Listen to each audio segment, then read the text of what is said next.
নমস্কাৰ প্ৰিয় দৰ্শকসকল চাবলৈ আৰম্ভ কৰিছে আসাম লাইভ 7 আৰু ষ্টুডিঅ'ত মই বিকাশ। প্ৰিয় দৰ্শকসকল, চুলাই মদে আমাৰ সমাজখনক কেনেকৈ তিল তিলকৈ মৃত্যুৰ মুখলৈ ঠেলি দিছে তাক আকৌ নতুনকৈ কোৱাৰ প্ৰয়োজনীয়তা নিশ্চয়কৈ নাই। প্ৰিয় দৰ্শকসকল, চুলাই মদত আসক্ত হৈ হেৰাই গৈছে বহু সম্ভাৱনাময় ভৱিষ্যত। পুত্ৰহৰা হৈছে বহু মাতৃ, হীৰৰ সেন্দুৰ মচ খাইছে, বগা সাজ পৰিধান কৰিব লগা হৈছে বহুগৰাকী বোৱাৰীয়ে। তাৰ পিছতো কিন্তু চৰকাৰখনে কেৱল মাত্ৰ চুলাই পৰা কৰ কাটল সংগ্ৰহতে ৰাজভঁৰাল টনকিয়াল কৰাতে ব্যস্ত। এইসকলৰ যেন এবাৰো ভাবিবলৈ আহৰি নাই আমাৰ জাতিৰ ভৱিষ্যত গৌৰৱৰ প্ৰতীকস্বৰূপ ভৱিষ্যতৰ সম্ভাৱনাময় এই তৰুণ তৰুণীহঁতৰ কথা। কেনেকৈ চুলাই মদত আসক্ত হৈ একাংশ যুৱক যুৱতী বিপদগামী হৈছে তাক আজি আমি স্বচক্ষে প্ৰত্যক্ষ কৰিছো।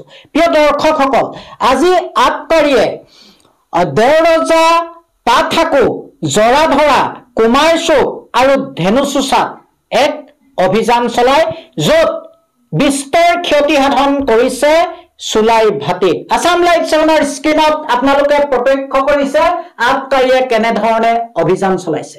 কিন্তু প্ৰিয় দৰ্শকসকল, এয়া এক গতানুগতিকতাহে হ'ব যদি চৰকাৰখনে নিৰ্দিষ্ট আইন বলবৎ নকৰে, প্ৰণয়ন নকৰে।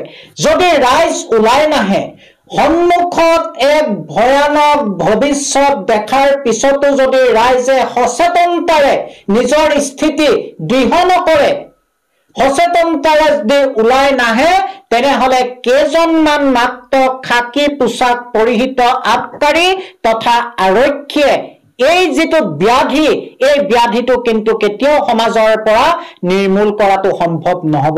ইয়াৰ বাবে ৰাইজ হ'ব লাগিব সজাগ, ৰাইজ হ'ব লাগিব সচেতন, আৰু চৰকাৰখনেও নৱপ্ৰজন্মৰ সুৰক্ষিত ভৱিষ্যতৰ স্বাৰ্থত এক দৃঢ় স্থিতি ল'ব লাগিব, এক আইন প্ৰণয়ন কৰিব লাগিব, যি আইনৰ আধাৰত এই চুলাই নামৰ বৰবিধটো আমাৰ সমাজৰ পৰা উৎখাত কৰিব পৰা যায়। বৃহৎ হাৰত গাঁৱৰ চুকে চুকে পদূলিয়ে পদূলিয়ে ৰঘুমলাৰ দৰে শিপাই পৰিছে চুলাইৰ ভাটি, চুলাইৰ দোকান।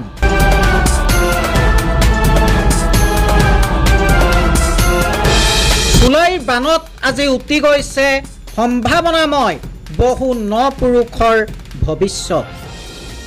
হেৰাই গৈছে বহু পিতৃ মাতৃৰ সপোন, হেৰাই গৈছে বহু বোৱাৰীৰ উজ্জ্বলকৈ জিলিকি থকা হীৰৰ সেন্দুৰ।